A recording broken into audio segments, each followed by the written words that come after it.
If you enjoy my work, please consider supporting me on my Patreon or on my Buy Me a Coffee page. The links to both websites are in the description of this video. So, since I had a lot of fun making the last video about Central Europe, I decided to continue with another video dealing with the region. And this time I will focus on the region's demographics with yet another demographic deep dive. I live in the Czech Republic, and my fascination with demographics began a few years ago when I was reading books about the problems related to mass immigration to Western Europe from the Middle East and Africa. In the years of the immigration crisis, around 2015, there was unity among the Visegrad governments in not allowing the relocation quotas pushed by the EU. When debating these issues with people, you could often come across mischievous remarks in this sentiment. Well, since the Visegrad countries are going to depopulate rapidly, you will either accept those migrants or become a complete wasteland full of old people. When looking into the demographic data to fact-check these statements, which are not untrue, it started an obsession. Why are birth rates so low? Why are they significantly lower in one country than in a neighboring country? Is it the level of economic development, religiosity, government policies, urbanization, feminism, all of those combined? And I started to read books, studies and articles on demographics and became somehow obsessed with the subject. How incredibly potent force it is in the world, while also being very often completely invisible. When you walk down the street of the city, you do not feel like you are living in a society that is dying out. There are so many people everywhere, too many for the taste of many folks. Mothers are walking with strollers, and children are playing on the playgrounds. And sure, there are the elderly, in the grocery stores, on public transportation, and in the doctor's office. Quite a lot of them. But that is normal. That was always the case, right? Well, no. As I dug deeper into the subject, comparing the current and past population pyramids and birth rates, I realized that if a time machine transported someone from 120 years ago into our current reality, he would probably be in a shock. Why is everybody so goddamn old? Where are all the children? Sure, he would probably be much more shocked by many other things he would see first, but let's put that aside for now. And then I started to see the impacts of demographic development everywhere I went. How completely different it is in the large cities, where the youth is often concentrated due to universities and work opportunities being there. And how different the age profile looks in more peripheral smaller towns. And these phenomena were even more visible when I traveled through the other countries of the Visegrad group that have experienced mass emigration waves in the last 20 years. In towns in central and eastern Slovakia, it sometimes seemed that the whole generation of people between 20 and 40 was missing. My relative, living in Liptovský Mikuláš, Slovakia, who is 38 years old, which means he is part of the most numerous generations of Slovaks, told me that from his large high school group of friends, just 2 of them live in the city today. The rest is gone, in Bratislava, Prague or the West. A friend of mine, who is an electrician, often working in Germany, told me how depressing were the ex-East German towns where he did the electricity for the old folks' home being built there. He said that there were basically no young people at all. And, of course, apart from seeing the effects of emigration, there are also the effects of immigration. When visiting Marseille, a beautiful city indeed, I could not shake off the feeling that if I did not know, and someone would let me guess where I was, I might not be able to really tell which side of the Mediterranean it was. And when traveling outside of Europe, you can see how different things are. In Israel, the youthfulness of the population was clearly visible, especially since it is a completely developed country. And the whole picture changes completely when visiting countries in North Africa, the Middle East, or some other non-European region with different population structures. In Visegrad countries, but this also applies to many other post-communist countries, it is fascinating how the demographic development in the last couple of decades interplays with political and economic development. Now, in all 4 countries, there has been some kind of a baby boom in the late communist period. In the Czech Republic and Hungary, the largest cohorts were born around the middle of the 1970s. In Slovakia and Poland, it was a couple of years later, in the late 1970s and early 1980s, respectively. So, all four countries have a clear population bulge, either in their early, in the case of Poland, or late, in the case of Czech Republic and Hungary, 40s. These population bulges are clearly visible on the population pyramids, which are made even more pronounced by the sharp decline in fertility and birth rates that came after the fall of communism and usually culminated in the early 2000s. The fertility rate went from numbers close to 2 children per woman in the 1990 to levels close to 1 child per woman around 2000 in all four countries, creating a massive demographic dividend. The most rapid economic growth in the region was achieved around 2005, 2006 and 2007. The economy of Poland grew by 7.1% in 2007. The economy of the Czech Republic grew by 6.9% in 2006. And the economy of Slovakia grew by an absolutely whopping 10.8% in 2007. The countries entered the EU in 2004, which helped tremendously. But there was also an economic synergy with the demographic forces, since, at that time, the largest generations, in their late 20s and early 30s, were firmly on the labor market, but there were comparatively very few children and relatively few old people, meaning the overall dependency ratios were very low. People could work, produce and consume with relatively little resources devoted to children and pensioners. I am always amazed at how little attention these demographic facts get in the public debate about economic development. People are giving a disproportionate amount of attention to the political side of the equation, without really taking the demographics into account properly. Analysts always say that the economic reforms done by politicians in the 1990s and early 2000s created the economic boom afterward. And that is, of course, true to a certain extent, since if the economy would not be transformed from a socialist, state-owned economy to a market economy, the growth options would be very limited, and the ascension to the EU might also have been stalled. So I do not want to underplay the reforms nor the politicians that made them at all. But, on the other hand, it is good to keep in mind that if you were a relatively poor country, meaning low labor costs and low comparative base, that got accepted in the EU and NATO, making you safe investment target in the eyes of the global capital. In the years of the global high economic growth before the large financial crisis, and you had this kind of demographics, with a large bulge of young workers in their 20s and 30s, the economic policies would have to be straight up incompetent and hostile to business to somehow mess that up. It was all set up very favorably for the region at that time. And it, of course, also contributed to the massive emigration out of the region, mostly from Poland, since while the economic growth in Poland was definitely accelerating after the EU accession, the unemployment rate was between 15 and 20% at that time. It is incredible how things have changed in less than 20 years. Today, the region's economic problem is not unemployment, except for some regional pockets, but labor shortages.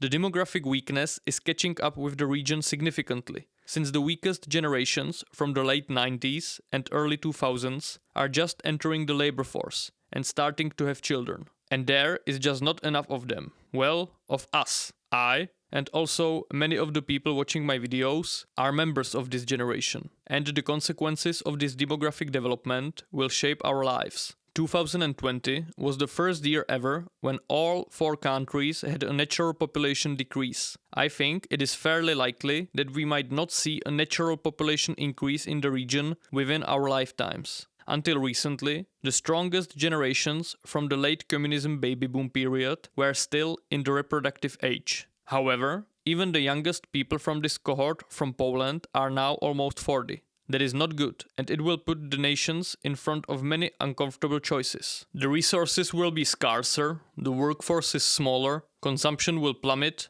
and achieving economic growth will be very hard. For some countries, most notably Poland again, it is by far the most challenging issue threatening the so far promising development of the nation. Only a truly massive fertility increase, which is very unlikely, to say the least, might change this course. And the only way the developed world, except for highly specific East Asian nations, knows to counter this development is immigration. But immigration is a highly delicate process that often brings more problems than solutions. Thus, I will go over the countries one by one and outline their demographic situation, birth rates, age structure, ethnic composition, and potential future development as I see it. Let's get to it.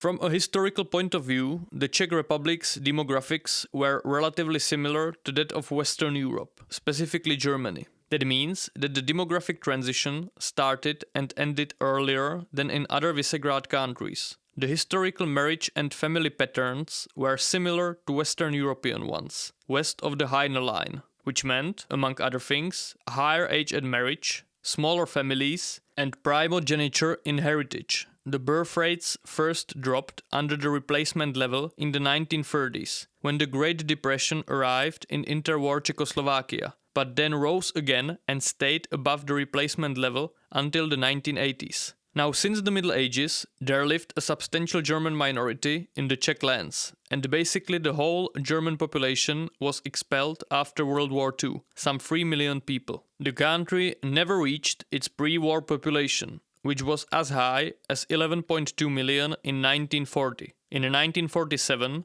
the population was 8.7 million. The decrease was caused by the expulsion of Germans and not by war losses, since the population grew naturally throughout the war and the fertility rate increased from 1.6 in 1936 to 2.8 in 1944. Apart from the fact that life in the Protectorate during World War II was objectively comparatively much better and less brutal than in places like Poland, Ukraine or Yugoslavia, some sociologists also point out the tendency of Czechs to withdraw from the public sphere to their families in the times of crisis and hardship. That might also apply to the 1970s baby boomers called Husak's children, after President Gustav Husak. The baby boom was caused by a combination of very populous post-war generations born around 1950, having children at a time when the communist state applied many pro-natalist policies, often connected to housing.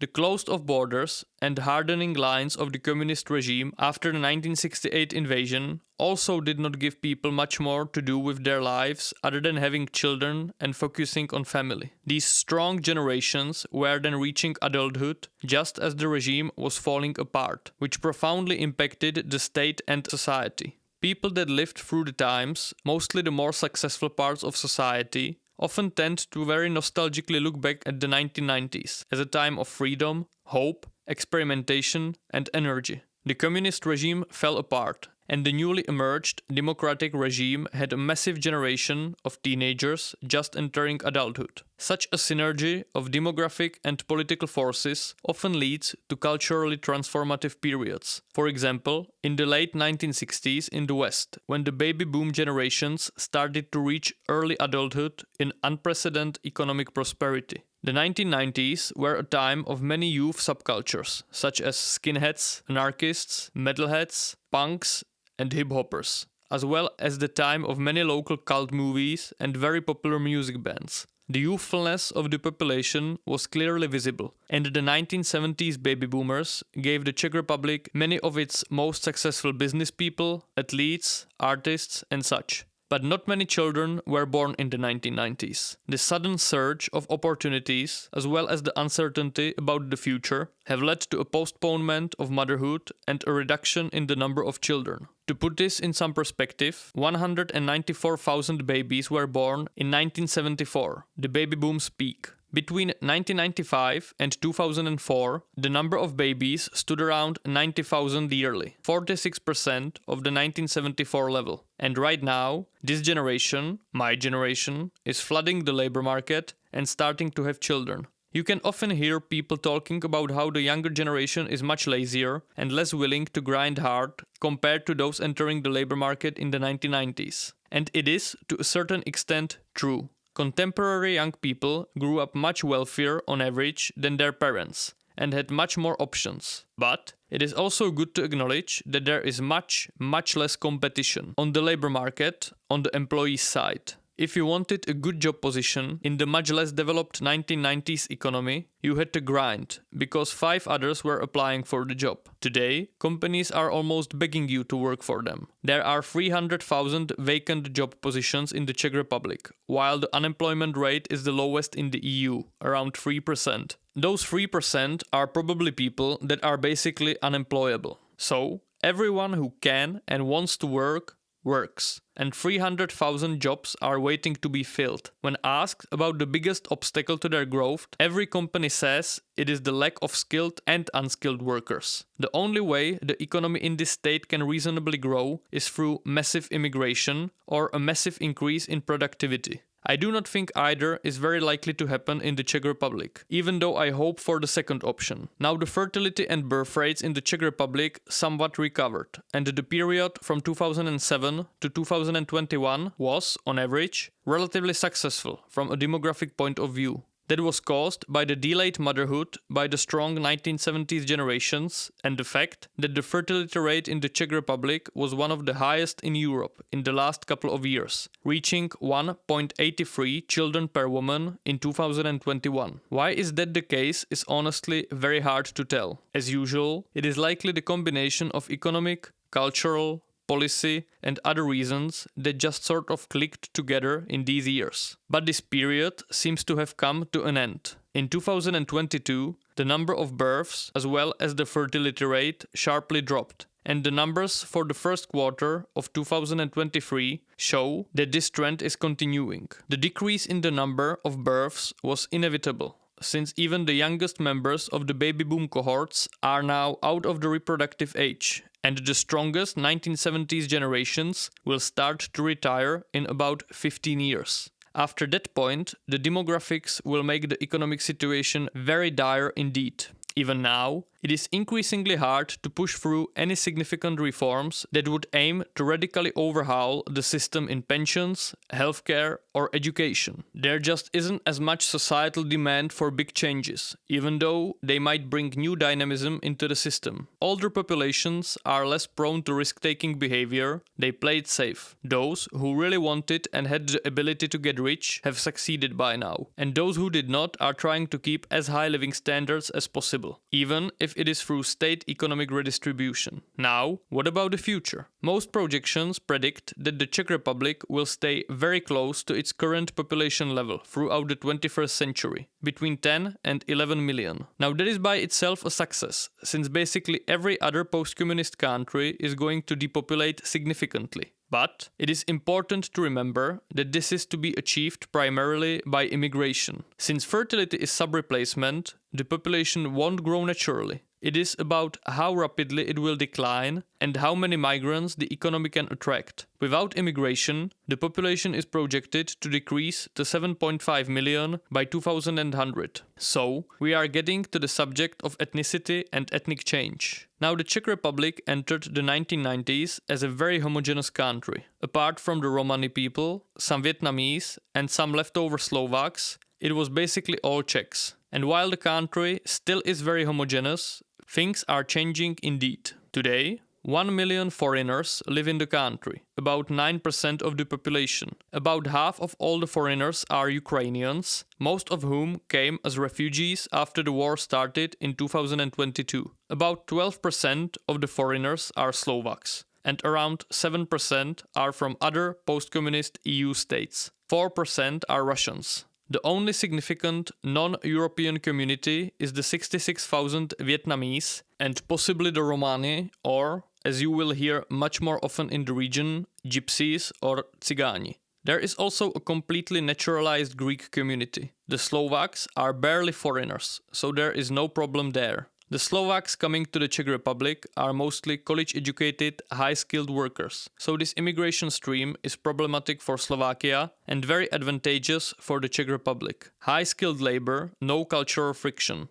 perfect immigrants. The migrants from the other EU post-communist countries are also without any problems. The Vietnamese community began in the communist period in the context of cooperation between the two socialist regimes. Today, the Vietnamese are the only significant non-Western community of immigration background, and I would say that the relations between them and the Czechs are mostly very good. The Vietnamese are a classic example of an East Asian migrant community, working hard, keeping to themselves, and not causing any problems. The French writer Michel Houellebecq once said that people in France always praise the French Chinese community as an example of perfectly integrated immigrants, but they are wrong. The French Chinese are not culturally integrated at all. They are just not doing anything that the general public would mind. I would say it is similar with the Czech Vietnamese. You cannot really say that they are culturally integrated as a community, even though the younger generations increasingly are. Most of the older Vietnamese that were not born here do not speak that good Czech, nor do they hang out much with ethnically Czech people. If you ever visited a Vietnamese birthday party or a wedding, you know it is a truly Vietnamese event.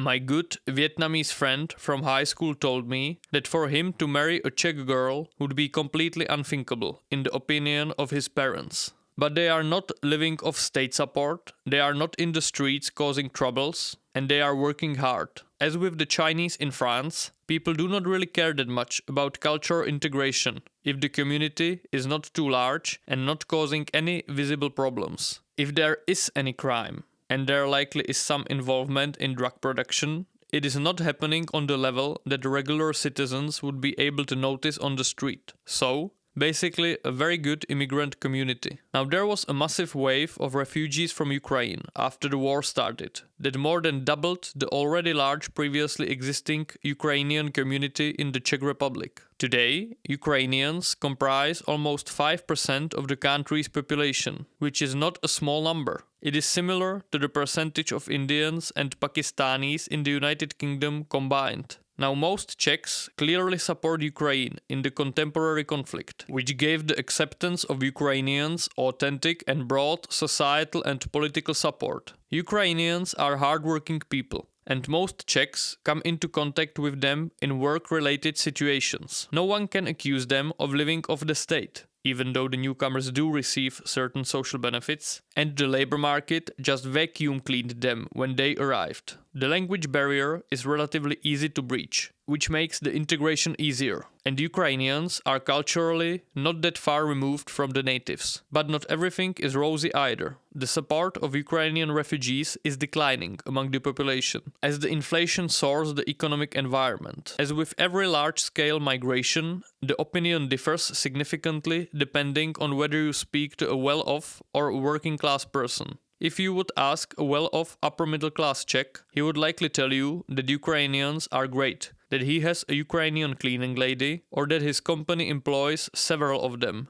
and that they are working hard for a reasonable price. There are not many Ukrainians in the neighborhood where the upper-class people live. On the other hand, when you talk to people from the lower strata of the socio-economic spectrum, they are more likely to perceive Ukrainians as a competition in the job market and the housing market, and often do not like the ethnic change in their neighborhoods. I heard people say several times that they feel less safe with the Ukrainians and other foreigners moving in. There were recently some medialized sex crimes, likely committed by men of Ukrainian nationality, that stirred up public sentiment, and the public opinion thus might get even sorer, especially if the economic situation worsens. But it is important to say that Ukrainians are not overrepresented among criminal offenders in any way supported by the statistics. So the feeling of lower safety is mostly just a feeling. But feelings are not without their value. Ethnic diversity universally lowers interpersonal trust, and this trust is based on how people feel.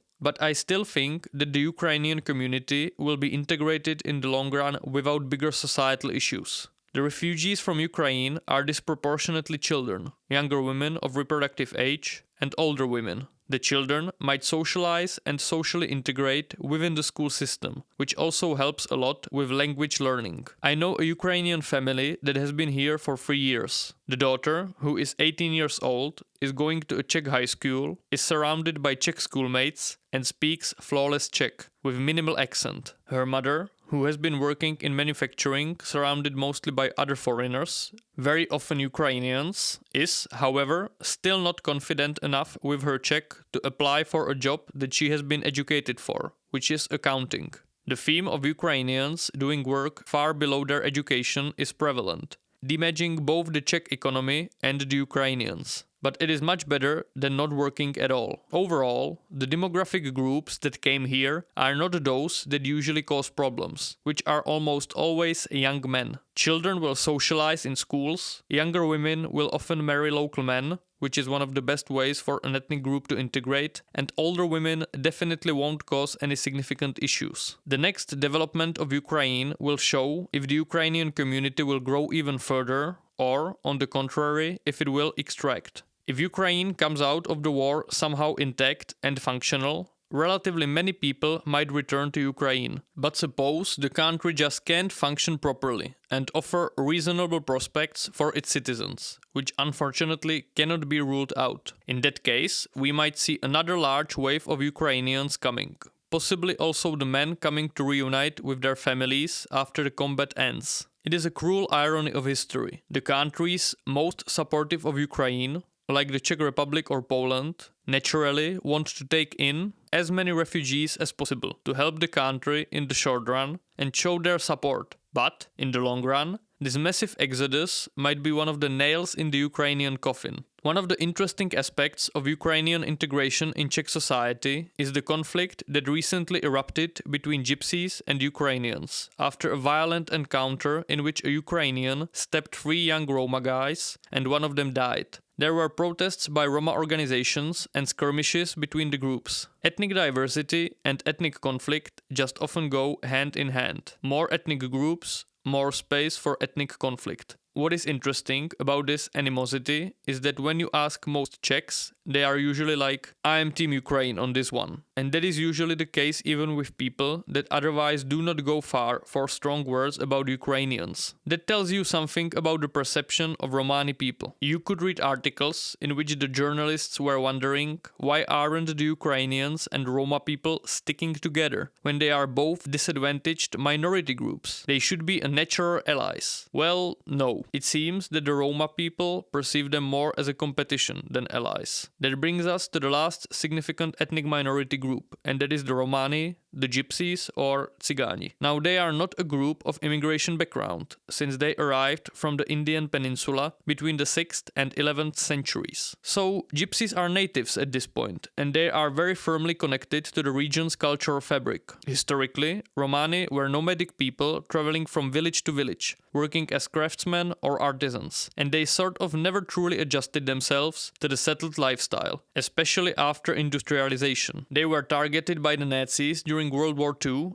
and hundreds of thousands of Romani people were murdered by the Nazis, up to half of their population at the time by some estimates, which is absolutely horrifying. During the communist period, their situation was probably somewhat better than today, since they legally had to work, but after the fall of communism, their situation deteriorated, as did the relations with the general public. To be frank, I do not think you can find a group more universally disliked in the region than the Romani. The sad truth is that they currently, as a cultural and ethnic group, just can't support themselves in the modern, urbanized, industrial society. I am probably gonna get some hate for this, but it is true. Of course, as always, this does not apply to everyone. There are well-adjusted and productive members of the society in the Roma community. But in general, the community is defined by much lower labor participation, much lower levels of education, much higher fertility, residential and educational segregation, higher crime rates, and high dependence on the financial support of the state.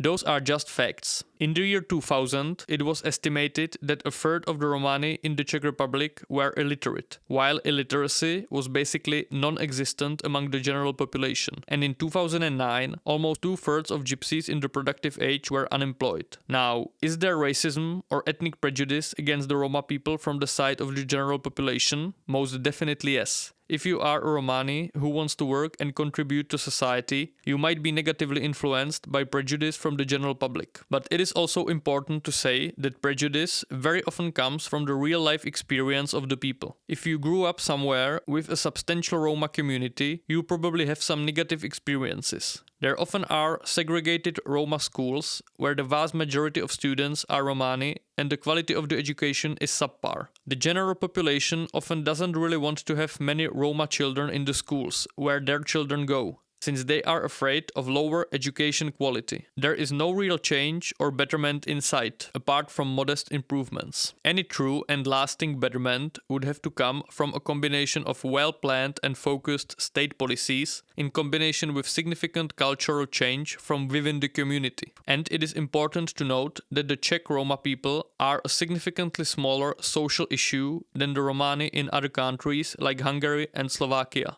There are fewer of them in proportion to the population, around 200 to 250,000, and there are few rural gypsy communities. The urban Czech Romani are still more, and I really don't know which better or more correct word to use here, civilized than their co-ethnics in Slovakian or Hungarian villages. More about them later. As was already said, the Czech demographic condition is by far the best out of the Visegrad group. The country was always the wealthiest of the four countries, and it never experienced mass emigration to the west. It was also always able to attract some immigration, and its net migration rate has been positive for the past 30 years. Going into the future, the question is, do we want to accept the inevitable demographic decline stemming from sub-replacement fertility, or do we want to stabilize with immigration? Very few developed countries in the world choose to accept the decline, and they are almost all in East Asia. No other country rich enough to attract immigration while having sub-replacement fertility is really going the East Asian way. The Czech Republic is rich enough to attract immigration, but the question is how to do it in a smart way that won't damage the societal fabric. The vast majority of the immigration up to this point was from the post-communist, often Slavic world. The Czech Republic was one of the wealthiest parts of both the Slavic and post-communist world,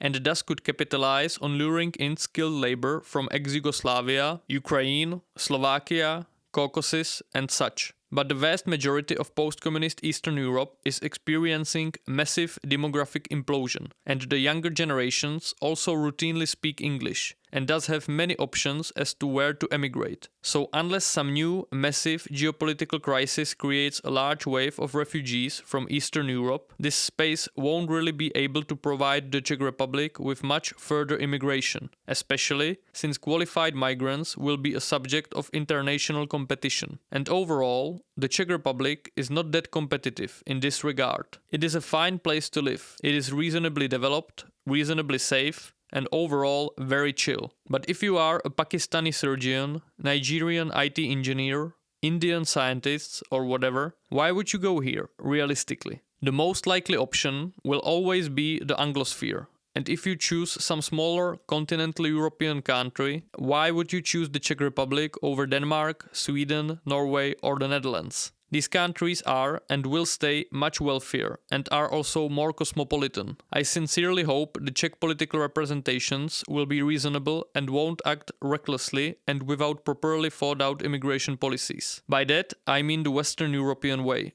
where immigrants from certain sources are both an economic and a social burden. And that is the way I hope my country will avoid. Preferable sources of immigration might be, for example, Vietnam, with a vast and growing population and already existing well-integrated community, and culture that proved to be without friction. Other culturally similar countries like Laos, Thailand, Cambodia, or Myanmar might also be a good choices.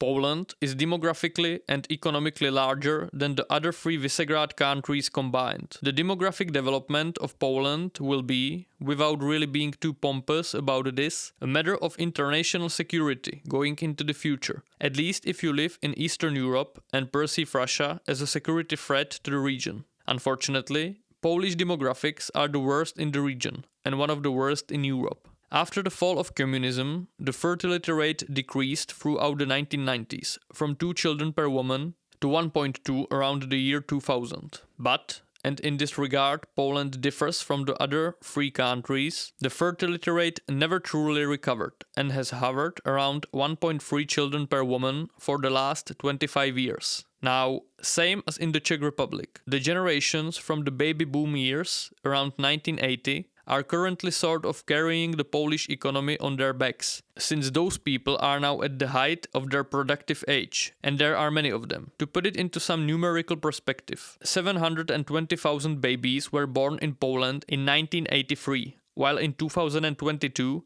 it was 305,000. So 42% of the 1983 level. There is currently a complete nosedive in the number of births in Poland. They went from 400,000 in 2017 to 305,000 in 2022, a 1/4 reduction in 5 years. The fertility rate declined from 1.45 to 1.26 children per woman in this period, so the decrease is explained partially by a 14% decrease in fertility rate, and the reduction in the number of women of reproductive age caused the rest. Up to recently, the overall number of births in Poland was not as low as its fertility rate would suggest, since there was a relatively large population of women of a reproductive age. But this is now going away.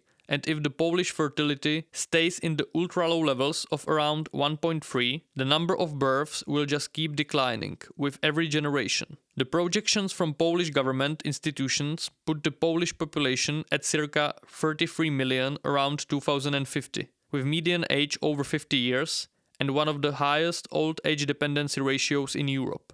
And even more distant projections estimate a decrease to levels around 20 million people by the end of the century. Now, projections are just projections. Things might turn out differently, but they help to showcase the ballpark we are moving within. The Polish baby boom in the 1980s was, among societal factors like the influence of the Catholic Church, the pro-natalist approach of the communist government, and the realization of delayed childbearing by the very strong 1950s generations, also caused by the fact that the country was simply finishing its demographic transition, which started and ended significantly later than in, for example, the Czech Republic. While Czech fertility went sub-replacement for the first time in the 1930s, it was still around 3.5 children per woman in Poland at the time, even though the Great Depression was also felt in interwar Poland. The Polish fertility went sub-replacement for the first time in 1990. Since then, the Polish fertility rate has been similar to Southern European countries like Spain or Italy. But there are also some Eastern European specifics, like the much lower number of women that stay childless compared to Italy or Germany, and a much lower proportion of births outside of wedlock compared with countries in northwestern Europe. As usual with the country-specific fertility rates, it is relatively hard to find the precise reasons why the fertility is at the precise level, since there is always a little bit of alchemy in it. But from the research I have done and conversations with my Polish viewers, the Poles seem to focus on work a lot, are relatively individualistic, and do not see having children as their duty towards society. Poles also do not like the idea of being unable to support their children properly and thus being some kind of burden for the state or society, which is seen as deplorable. The younger generation wants more of a work-life balance, since they often saw their parents grind very hard in the 1990s. The cultural clashes regarding the right to abortion might also have had some effect recently. Still, since low Polish fertility is a long-term issue, it likely is a relatively minor contribution. Healthcare is perceived by many as insufficient, which also might play a role. Even the flagship government program 500+, paying a relatively large monthly sum to families per every child they have, did not bring more than a relatively minor and temporary increase. The old age dependency ratio in Poland is projected to decrease from 4 working age people per retiree in recent years to just 2 in 2050. Now, there are some internal policies Poland can try to implement that might help mitigate the impacts. For example, an increase in labor participation of older people, especially women. But overall, the crash will come, and it will be significant. Poland is an ambitious country that has been quite ferociously projecting itself on the international stage in the past couple of years. I firmly believe that any person from post-communist East Central Europe with some strategic insight and historical memory should hope for an economically and thus militarily strong Poland. The Polish economy is resilient and dynamic. It has also massively upgraded its transport infrastructure and capital markets, while performing a large-scale military build-up in the past 2 years. Commenting on the Polish rise to prominence is somewhat of a trend now, and you can find many videos about it on YouTube and articles about how Poland might overtake the UK in GDP per capita by 2030. But then there are the demographics. If we look at the military ambitions, it will be interesting to watch the Polish efforts to build an army of 300,000 people. since that is a size of 2 full contemporary Polish male birth years. As with many other countries that experienced truly massive economic growth in the past couple of decades, one cannot shake off the suspicion that it often comes with a societal price. The realignment of the culture and consumption aspirations is very beneficial for the economy in the short run, but often catches up with the countries in a few decades. Contracting demographics are certainly a factor in the Italian and Japanese economic stagnation of the past couple of decades, and studies suggest that the westernization of family patterns and consumption aspirations negatively influenced the Spanish birth rates. Now, how the Polish political representations chose to counter this development is very Western indeed. Relatively large-scale immigration. The ethnic composition of Poland in the past 100 years has been that of a very violent and messy transformation from a multi-ethnic state, with the classic Eastern European combination of Poles, Ukrainian, Jews, Germans and others living in an interwar Poland, to basically an ethno-state in the second half of the 20th century and the beginning of the 21st century. Of course, Polish geographic location also changed in a major way, accounting for some of the changes. The rest was caused by population expulsions and exchanges, and also the Holocaust. Poland has truly experienced the worst of the 20th century. Until recently, Poland was characterized by massive emigration of Poles abroad, with the Polish diaspora being one of the largest in the world. It is estimated that up to 2 million Poles, mostly younger people, migrated to Western Europe after the 2004 accession to the EU. Most significantly, the UK has not imposed any temporary regulation on the entrance of the East EU workers onto its labour market, and thus became the most prominent destination for Polish immigration. But there are substantial Polish communities in most of Western European states. My Swedish friend once told me that when humans arrive on Mars, they will find some Polish workers already working there. But in the last couple of years, the Polish economic growth and need for labor that was missing due to the low birth rates and emigration slowly but surely made Poland a country of immigration. And the Polish immigration policy is quite a liberal one. A positive aspect of recent years is that many Poles have returned home from abroad. This process was also supported by the COVID pandemic, in which many Poles in Western Europe did not see the point in being in lockdown in a foreign country. For every year from 2018 on, Poland has issued the most residence permits for foreigners out of all the EU states in absolute numbers, and also one of the highest levels in relation to the population size. Clear majority of these foreigners coming to Poland have been Ukrainians, and another substantial portion has been Belarusians, Moldovans and Russians. Still, non-European groups like Indians, Filipinos, Bangladeshis or Indonesians are increasingly represented in the mix. It is relatively hard to estimate how many foreigners are living in Poland. It was estimated that 2 million foreigners lived in Poland before the Russian invasion, so around 5% of the population. After the invasion, several millions of Ukrainians came, but it increasingly looks like many of them also left again. Many came back to Ukraine, but many also continued further west. To cite recent information from the Polish press, quote, Asian workers from countries such as the Philippines and Indonesia are becoming commonplace in the manufacturing, hospitality and construction sectors. They are taking the place of Ukrainians who have either gone home or moved further west. The latest Eurostat data cited by the paper confirm that more and more Ukrainians are leaving for other countries, including Canada, Spain or Germany. At the end of June, over 1.3 million refugees from Ukraine lived in Germany, while in Poland the number fell to less than 1 million. The newspaper, referring to a report by the Association of Entrepreneurs and Employers, said that Poland is losing the race for immigrants from Ukraine.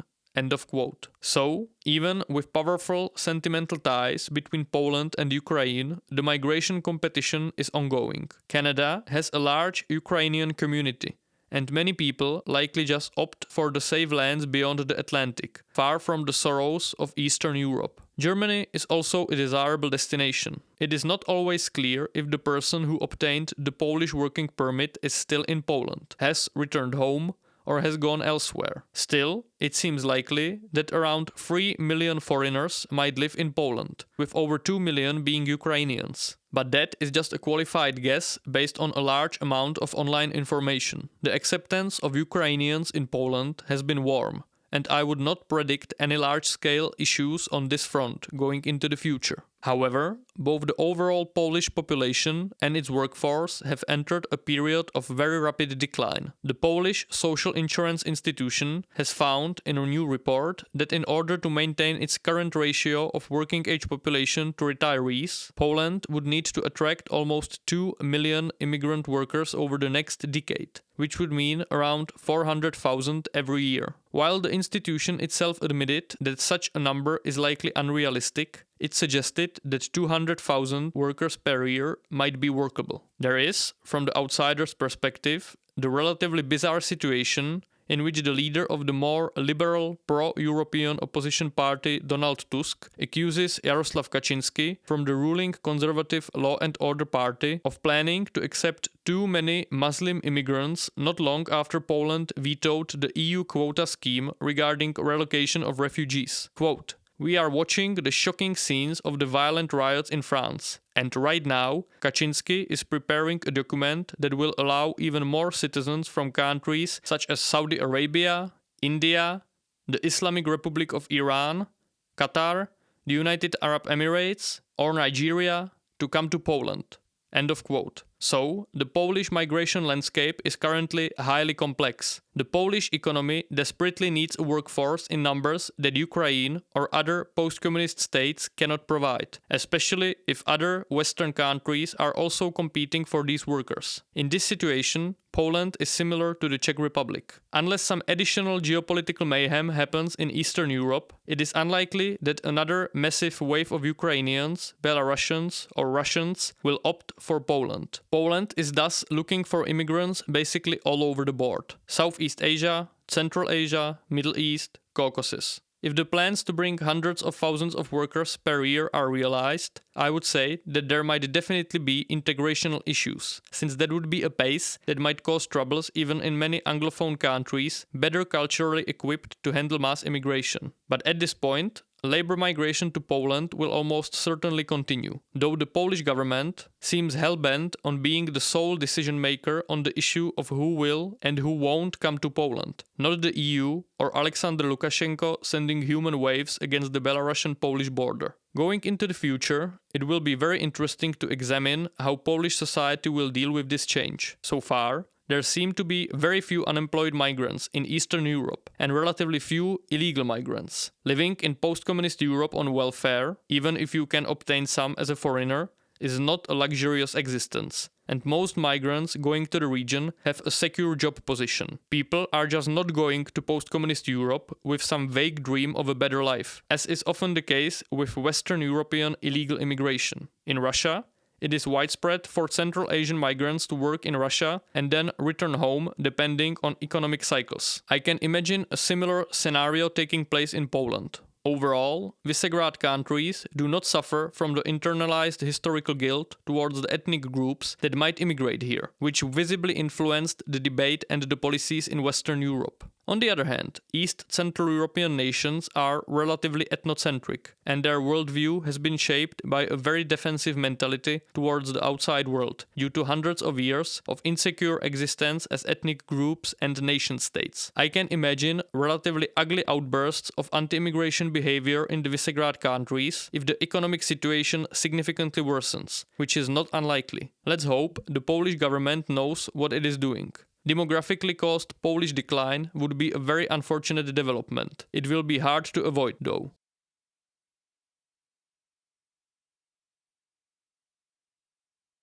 The demographic development of Slovakia has been very similar to that of Poland. The demographic transition faded out in the final decades of the 20th century, and fertility went sub-replacement in 1989. It reached its lowest point of 1.2 children per woman in 2002, and since approximately 2015, has somewhat recovered to levels around 1.5 to 1.6 children per woman. So, Slovakia is on the average European fertility level. In this regard, It differs from the Polish fertility patterns, since, in Poland, fertility stayed at ultra-low levels and never got to 1.5 children per woman. While it is good that Slovak fertility has not remained at ultra-low levels, the demographic prospects are still very worrying. All the projections predict that Slovakia will be one of the European countries worst affected by population aging. Some predictions, for example the one from the Slovak Institute of Financial Politics, are saying that it will be affecting the worst in terms of the increase in spending on healthcare, pensions and social policy.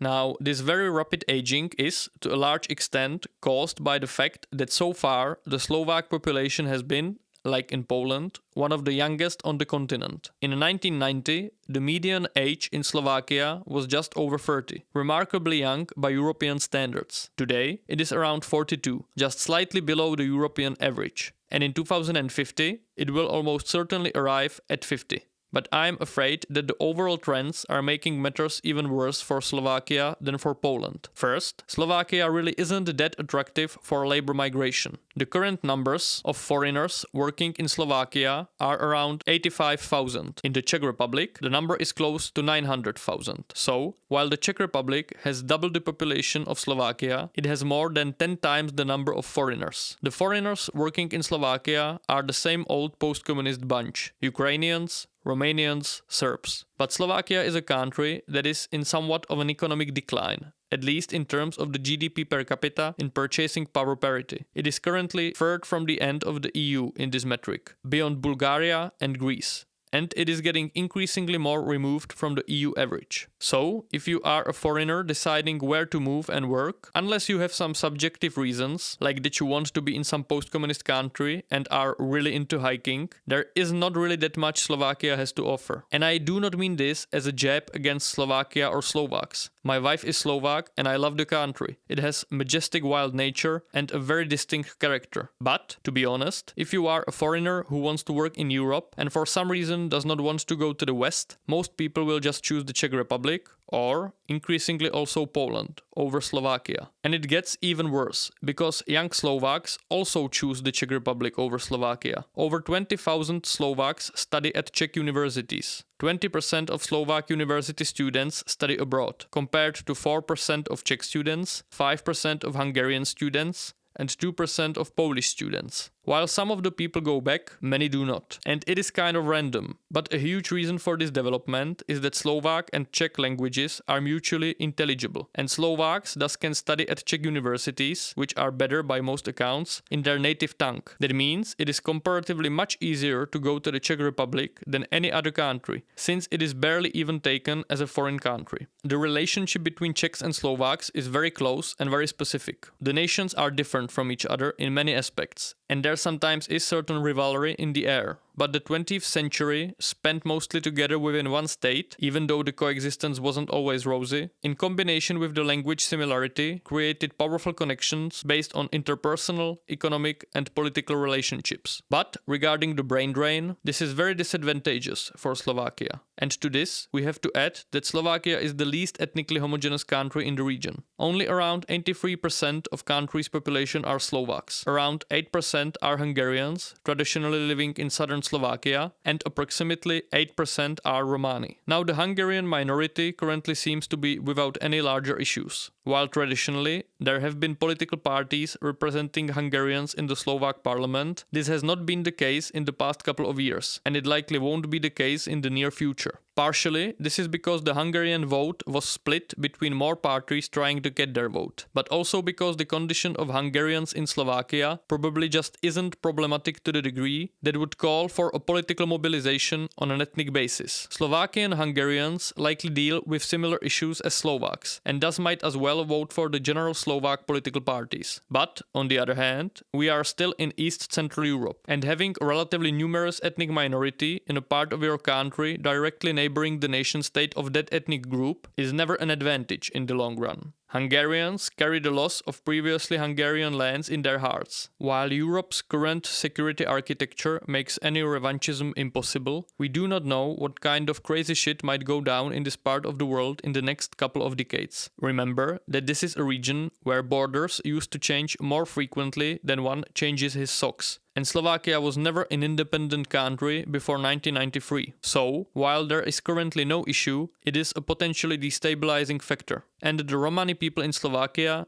that is just a sad story. In proportion to the population, Slovakia has the largest Romani population in Europe. You can find many videos on YouTube, for example from Bold and Bankrupt, visiting the famous Komi block slum Luník 9 in Košice, the second largest city in Slovakia. But even more disturbing than Luník are, in my opinion, the rural Roma settlements, or osady in Slovak. The people are living in absolutely horrifying pre-modern conditions, often without running water or electricity. When I first saw such a settlement in Sečovce in eastern Slovakia, my jaw just dropped. And there are hundreds of settlements like that, where illiteracy is still relatively common and the level of education, or the lack of it, basically ensures that the people won't be able to meaningfully contribute to society even if they wanted to. The Slovakian Roma population is concentrated in the more underdeveloped eastern parts of the country, precisely where the migration outflow of the Slovak population is most severe. And the population growth of the Roma population is very high, with their population pyramid resembling an African country. The decline of the general population will only highlight their population growth.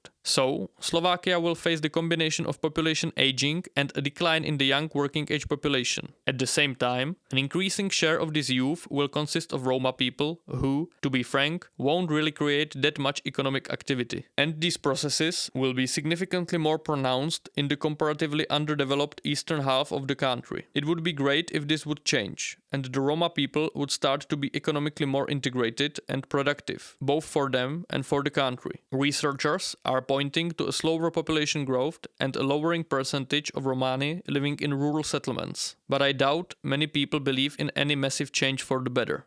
It would again need a massive, well thought out and sustained investment from the state combined with internal cultural reforms coming from the Roma community. Such a constellation is highly unlikely. The situation and the future prospects are thus rather bleak in this regard. I really do not want to stir up any anti-Roma sentiments, but I would consider it dishonest not to include these facts in the analysis. And if the regional economic or political situation deteriorates significantly, inter-ethnic violence cannot be ruled out. So, yeah, from the demographic point of view, the Slovakian future is not all that rosy. But, on the other hand, Slovakia will likely conserve its character. It will stay true to itself. With the good, the bad and the ugly.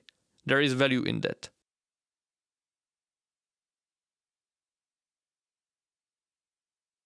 Last, but not the least, there is Hungary. As with basically any other area we can look into, also in demographics, Hungary has many specifics. In the 1950s, the government was very pro-natalist, taxing people without children and banning abortions, which resulted in very large generations being born in the 1950s, known as the Radko era, called after the Minister of Public Welfare during the Stalinist Rákosi regime, Anna Radko. The demographic transition faded somewhat earlier than in Poland and Slovakia, and the fertility rate went sub-replacement for the first time from 1960 to 1973. In 1962, Hungary had the lowest fertility on earth. In the 1970s, there was somewhat of a baby boom reminiscent of the Czech one, since the vast population cohorts from the 1950s reached reproductive age, and fertility again went over the replacement level from 1974 to 1977. Thus, there is a very significant population spike in the Hungarian demographic pyramid of people in their late 30s,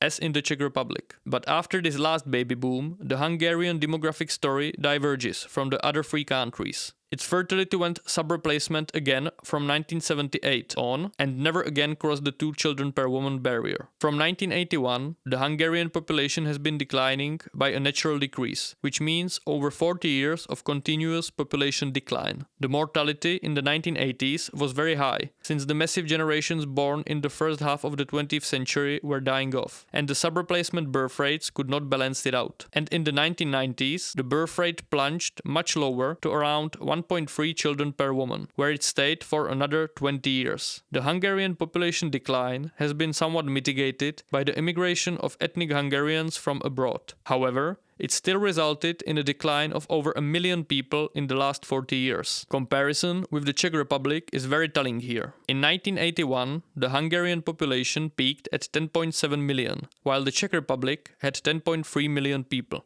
Today, Hungary is at 9.5 million and the Czech Republic at 9.8 million, and the gap will increase even further going into the future, mostly through the Hungarian population decline. Hungarian fertility remained ultra low up to 2011, when it began to slowly recover and climb up. Now we get to the probably most interesting aspect of the Hungarian demographic reality. And that is the truly massive, ambitious and, in my opinion, impressive natalist policies of the Hungarian government, specifically the governments led by Viktor Orbán. Viktor Orbán perceives the population decline of Hungarian ethnicity as the most pressing issue the government of the Hungarian state can deal with, which, in my opinion, is a very fair estimate. If you are a nation-state leader, the nation's healthy population structure should be a top priority. To me, it is absurd that this is seen as even remotely controversial by many, mostly liberal people. But the efforts to increase natality are often perceived as something that clashes with female emancipation, since to suggest that being a mother is the most important role of a woman in a society is considered backward heresy, and also to suggest that it is desirable to try to increase the fertility of a specific ethnic group is also often seen as a remnant of some ancient, dangerous ethnocentrism. Now, the Hungarian family policies cost up to 5% of the Hungarian GDP, a staggering amount,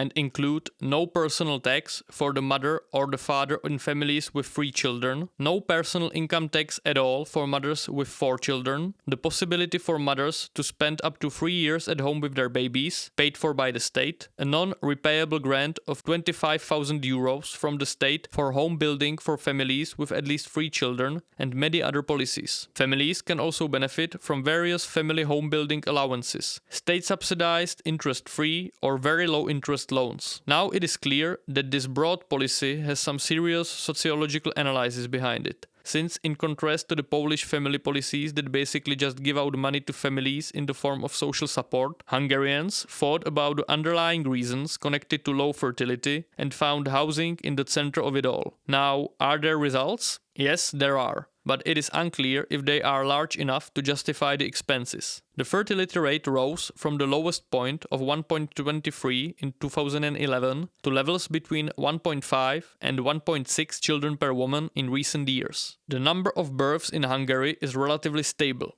not experiencing the slide we can observe in other countries in the region where the number of women of childbearing age is sliding down. This year, the number of births in Hungary is so far the same as last year, and the drop that happened last year in relation to 2021 was much less dramatic than in many other countries in the region. If the number of births is the same, but the number of women of childbearing age decreases, the fertility rate will rise. The rise in the age of first childbearing in Hungary also seems to have flattened out, and there is an increase in the fertility rate of the age cohort of 30 to 34 years. Following the Hungarian development will be the most interesting if you are interested in demographics. Now it is, of course, good not to paint the Hungarian reality too rosy. The policies, for example, seem to push the price of homes up, since the developers bake the government grants into the prices of homes. While the fertility increase is significant, fertility is still nowhere near the replacement level. It is also relatively hard to measure which part of the increase has been caused by the policies and which by other factors. But it is almost certain that fertility would have been lower without the policies, and they are thus helping to create more Hungarians. But the Hungarian population decline won't stop anytime soon either. Estimates say that if Hungarian fertility reaches 2.1 children per woman level, the population will continue to decline and stabilize at around 8.5 million, since the decline is baked into the age structure.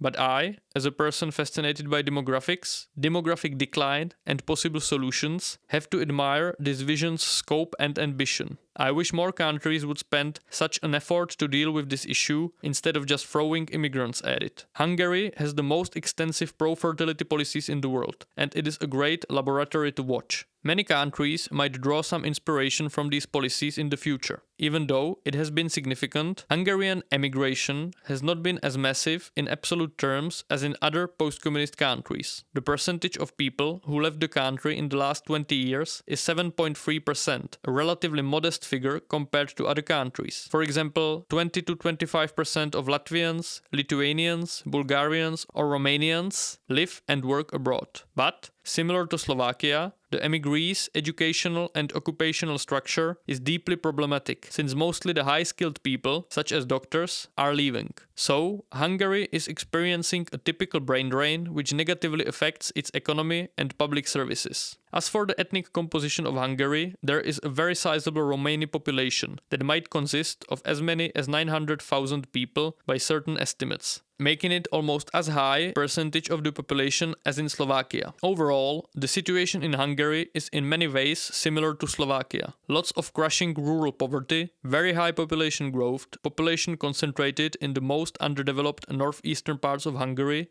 and not very warm, to say the least, relationship with the general public. Like in Slovakia, the Romani percentage of the Hungarian population will continue to grow. Unless there is a massive change in the paradigm on both sides, this growth will likely cause more problems than solutions. Again, if the regional economic and security situation deteriorates, inter-ethnic relations might get ugly. Otherwise, Hungary is a very homogeneous country. There is a relatively small, traditional German minority and some communities of people from the neighboring countries. But otherwise, Hungarians all over the board. Will this change? The number of foreigners working in Hungary has been historically relatively low. According to 2022 numbers, there were around 200,000 of them, which is in proportion to the population similar number as in Slovakia. Similar was also the ethnic composition of the foreigners, mostly from the countries around Hungary, presumably often also of Hungarian ethnicity, since close to 2 million ethnic Hungarians live in countries surrounding Hungary. But recently, the government, and similarly as in Poland, the government is pretty ambitious in this regard, with the Minister of Economic Development, Marton Nagy, saying that the labor market will need 500,000 new workers in coming years to maintain the economy afloat. The countries where the government looks are again relatively similar to Poland. Predominantly Southeast Asian countries like Indonesia or the Philippines. The wheels of the economy have to turn. But it is important to repeat that similarly as in Poland, the people coming to Hungary are almost always coming to fill up pre-negotiated labor positions, and it is an open issue if they will stay in Hungary or not. But for the foreseeable future, Hungary will remain an ethnically relatively homogeneous country with a declining population.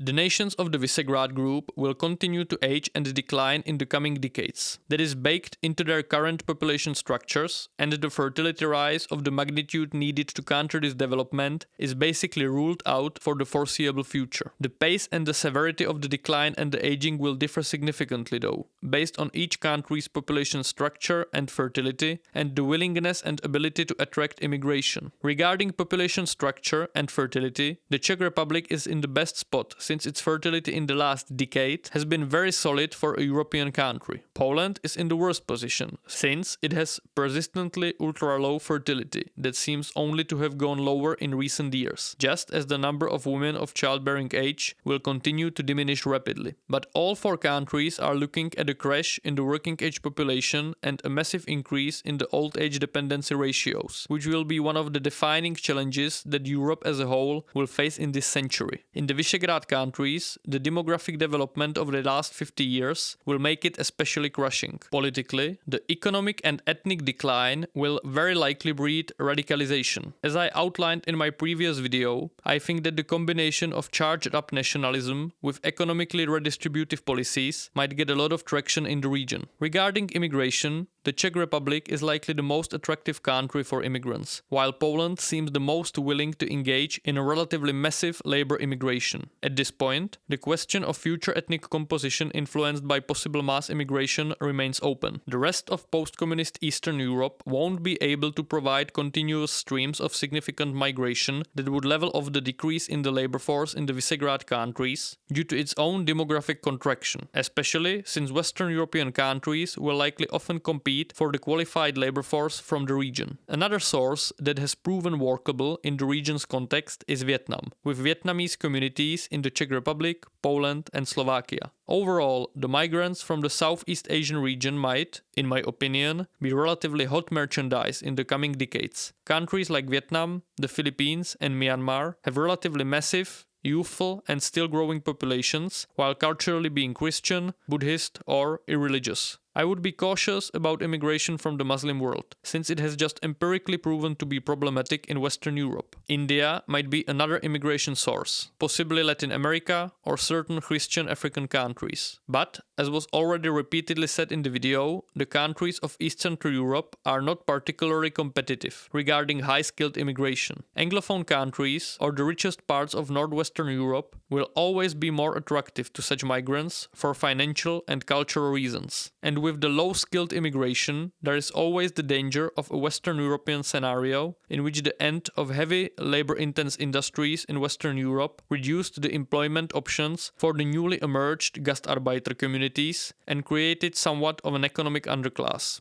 Since the Central European industrial complex might be threatened by the combination of the EU's climate change policies, increased energy prices, and loss of technological edge in comparison with the competitors in Asia and North America, this scenario cannot be ruled out. The question of immigration and economics is kind of like trying to square the circle. The political representatives need to keep the economic wheels spinning to stay in power, even the conservative ones. The economies of East Central Europe are labor-intensive, with a high percentage of industry and manufacturing. Big businesses thus exercises understandable pressure on the governments to allow work migration to continue developing the economy. The Japanese way of systematically preparing for population decline by outsourcing the manufacturing to end markets and keeping the high-value added stuff at home is not workable in the region, since the region is not in control of the big capital decisions and is on the receiving end of the foreign investment. Without foreign labor, the economies in the region, especially in Poland and the Czech Republic, which are already relatively dependent on foreign labor, would likely become sluggish indefinitely. On the other hand, the need to somehow counter the demographic decline without mass immigration might lead to a mobilization of the domestic labor forces, reduction in excessive employment by the public sector, higher investment in automation and robotization,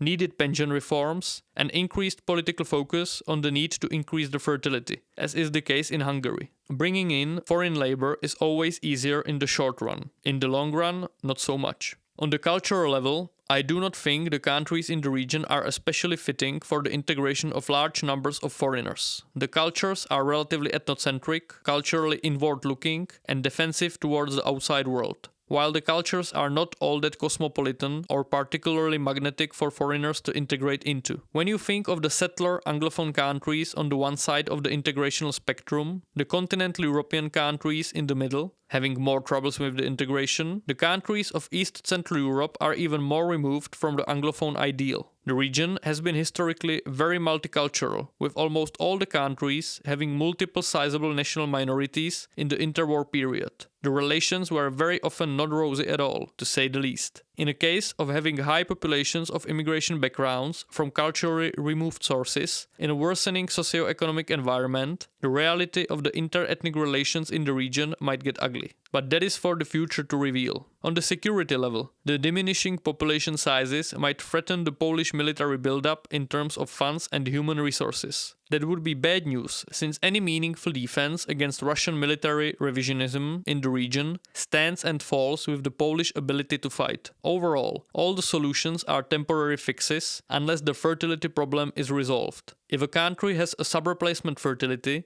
its working age population will at some point start to decline indefinitely. If you just continue to bring in migrants to counter that, it will at some point threaten the basic socio-cultural fabric of the society, at least if the state considers itself to be a nation-state. I do not think that is a good solution. Since the demographic decline will likely become almost universal this century, the demand for quality migrant workers will likely highly exceed the supply. In my opinion, it would be better to prepare for this reality and try to cope with as little immigration as possible, so you can figure out how to change the demographic black hole in the center of this, while conserving your nation's cultural substance. I do not think that will be the reality, though.